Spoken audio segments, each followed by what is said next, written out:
Karl Marx wrote the Communist Manifesto in 1848, a book recently described as one of the most dangerous ever written in the mainstream press. Marx pointed out in that very book that the bourgeoisie trembles in the face of communism. Well, they are still trembling today. Now, Marx wrote of contradictions, of social tensions. Marx lived in the middle of the Industrial and Scientific Revolution. He looked around and saw the tremendous possibilities science opened up. He saw the potential of science to be used for human benefit. He saw the potential for human liberation in science. Yet because of the prevailing social relations, because of how power works, because of inequality, science was not being used to benefit humanity. Rather, it was being used to grind people into the ground. At the same time that capitalism was destroying the old feudal order and helping to propel technology forward in some instances, in other instances, technology and scientific progress were being held back by the capitalist social relations themselves. Marx also saw increasing socialization of production. More and more people were being brought into a single production process. Peasants driven off their land and turned into armies of workers. Factories, modern production. Today, this continues as globalization. A person in Indonesia can be involved in the same production process as someone halfway around the world in Mexico. Even though production was becoming ever more socialized, distribution remained private. Power remained private. In other words, even though society was unifying, power was held in the hands of the few. Marx saw that the capitalist system was crisis-ridden, cycles of boom and bust, human lives at the mercy of irrational market forces. Production organized to serve profit, not people. Marx called this the anarchy of capitalist production. This anarchy was irrational from the standpoint of human need. Marx also spoke of a great divide in our world. A few people grew wealthy, and the vast majority were ground into the dirt. A polarization between the haves and the have-nots. In his day, this polarization was between the factory owners and the industrial workers. Capitalists versus proletarians. The rich grew richer and the poor poorer. Such an irrational system could not survive forever. Marx predicted these contradictions, these tensions, would explode into revolution. Much of Marx's analysis rings true today. However, the world has polarized a bit differently than Marx foresaw.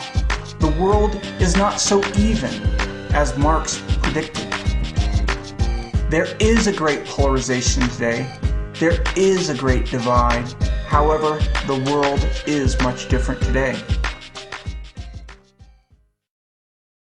The main divide that shapes our world is the wealthy countries versus the poor countries. A global city versus a global countryside. The exploiter countries versus the exploited countries. The first versus the third world.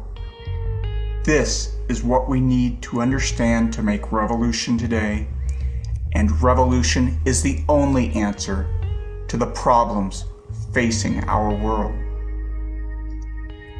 In 1820, the difference between the richest and the poorest countries was about 3-1.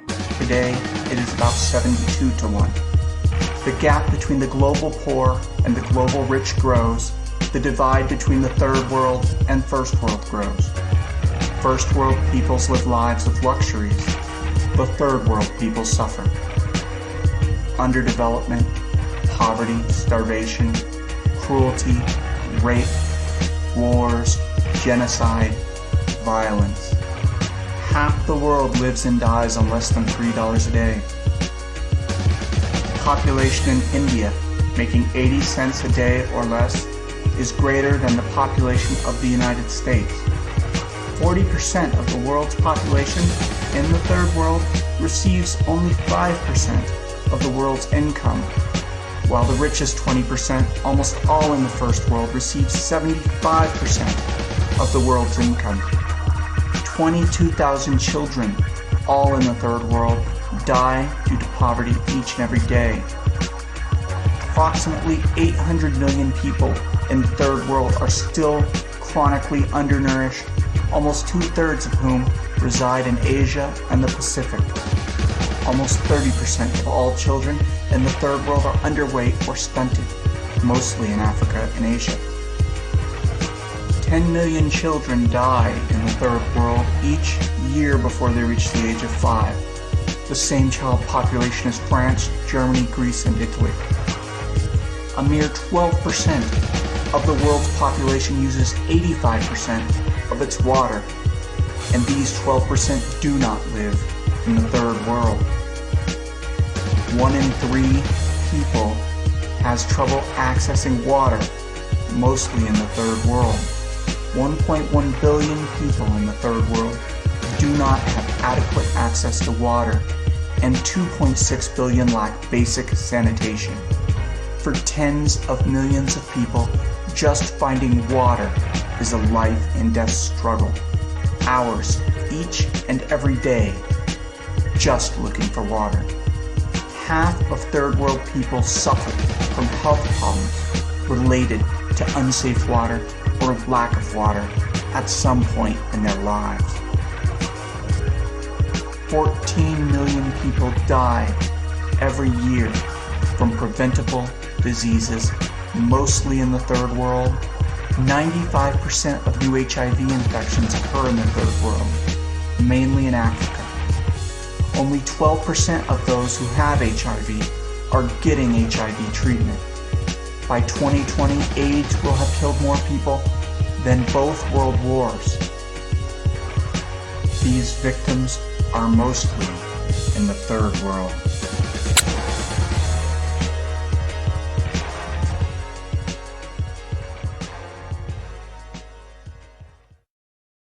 We are in the middle of a world war, World War III. The first world wages war against the third world. There is a genocide against the third world. Every year, far more people die in the third world than died in the Holocaust. We must not be like the good Germans who sat silently by as their neighbors disappeared into the ovens. People are burning, the earth is burning, every year, every month, every week, every day, every hour. Grueling poverty, famine, wars, death, ecological catastrophe inflicted by the wealthy countries against the poor countries. The wealthy countries get richer and the poor are thrown away. The poor are annihilated. Revolution is the only answer.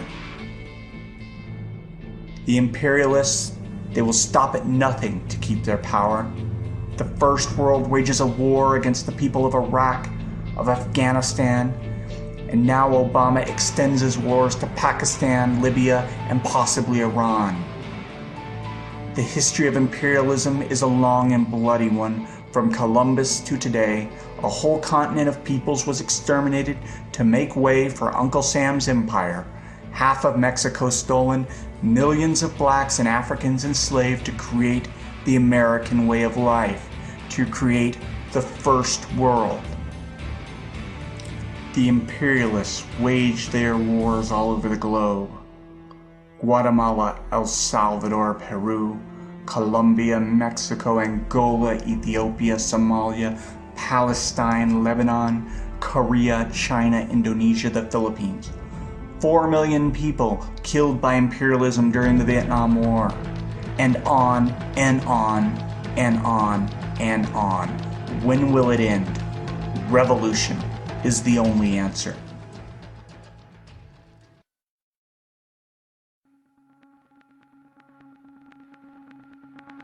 The problems seem so big, the injustice so unstoppable.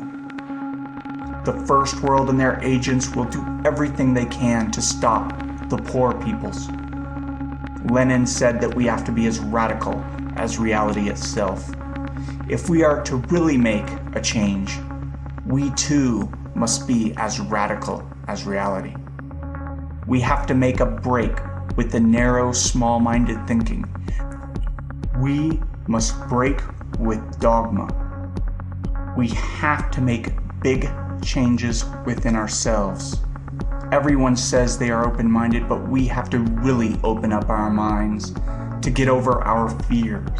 We need to leave our pettiness behind. We have to get serious. We need to leave our pettiness behind. We have to get serious. We have to revolutionize ourselves. Because revolution is the only answer. Ideology is a weapon. The poor people of the Third World and their allies, they fight back with whatever weapon they have. If they have a knife, they use a knife, a brick, a gun. Mao's General Lin Biao called revolutionary science the spiritual atom bomb that will save the world. Whenever the masses have been given science, they have picked it up. Marx, Lenin, Mao, they have changed the world. A red wave has broken out across the world. We must be willing to study the question of revolution. We must understand what past revolutions have done right and what they have done wrong. We must reject the mainstream bullshit that has taught us that communism and socialism are dirty words. We must not be afraid to be leading lights, to be the vanguard. History has placed this role on our shoulders. We are condemned to lead. This is our responsibility. Our revolution will come from the darkest places. It will come from where revolution is not simply one option among many, but it will come from where revolution is the only option, where revolution means survival.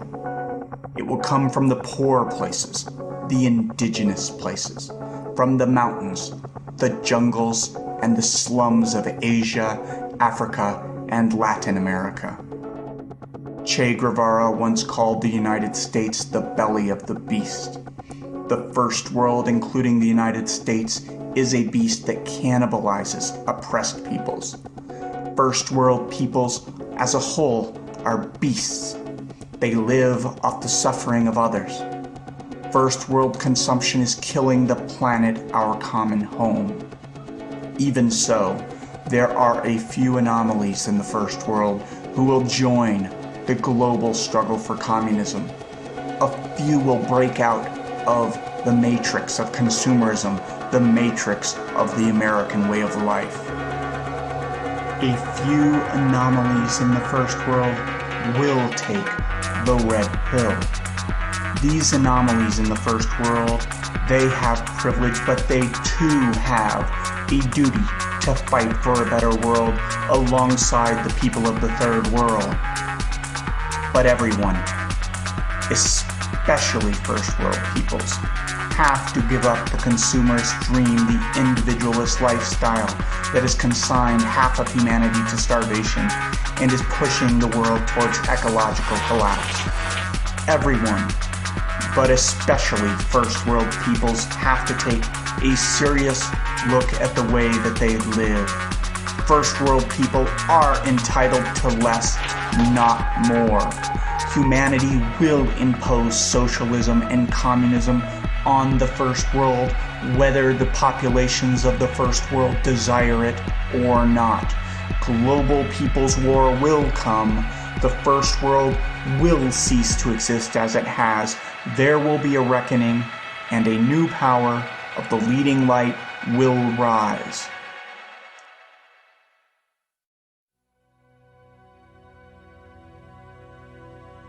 A new world, a new power. The end of all oppression, no exploitation. No rich, no poor, no national oppression. No gender oppression, the liberation of the poor, women, the youth. No more egoism, no more individualistic consumerism, no more me, me, me. Total liberation, equality, collectivism, altruism. A society organized around human needs and sustainability, not greed, not profit. Marx said, from each according to his ability, to each according to his need. Mao said, serve the people. Sustainability, a new way of relating to each other and the earth, our common home. Peace, justice, communism. Only the leading light of revolutionary science can truly unite this world. A storm is coming, a storm like no other, a third wave of revolution, a new breakthrough for humanity.